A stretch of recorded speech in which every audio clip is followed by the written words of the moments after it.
ஒரு ஆரோக்கியமான தாய் தான் ஒரு ஆரோக்கியமான சேய வளர்க்க முடியும் இல்லையா? ஸோ அதனால இப்ப தாய்க்கு ஒரு டெலிவரி ஆனதுக்கு அப்புறம் நம்ம வந்து ஒரு 500 to 600 கேலரீஸ் அதிகமா நம்ம குடுக்கணும். ஏன்னா, அது தாய்ப்பாலா அவங்க வந்து கன்வெர்ட் குழந்தைக்கு ஆகும். கன்வெர்ட் ஆகுறதுக்காக நம்ம குடுக்க வேண்டியது இருக்கு.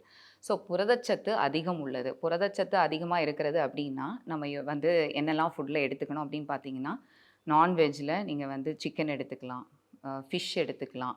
ஸோ எண்ணெய் பொருட்கள கம்மி பண்ணி, இதெல்லாம் குழம்புல போட்டு சாப்பிடலாம். ம். ஃபிஷ்ஷு, அ சிக்கன், மட்டன், அதுக்கப்புறம் வந்து வெஜிடேரியனா இருக்காங்க அப்டின்னா, நம்ம இப்போ வந்து தால், ம் ச பன்னீர் எடுத்துக்கலாம், டோஃபு எடுத்துக்கலாம். இந்த மாதிரி ஃபுட் ஐட்டம் எல்லாம் கொஞ்சம் எக்ஸ்ட்ராவா நம்ம சாப்பிட்ற மாரி இருக்கும். தண்ணி ஆகாரம் நெறைய எடுத்துக்கணும். ஏன்னா, இத நான் மெயினா சொல்லணும்னு நெனைக்கிறேன் இந்த டைம்ல.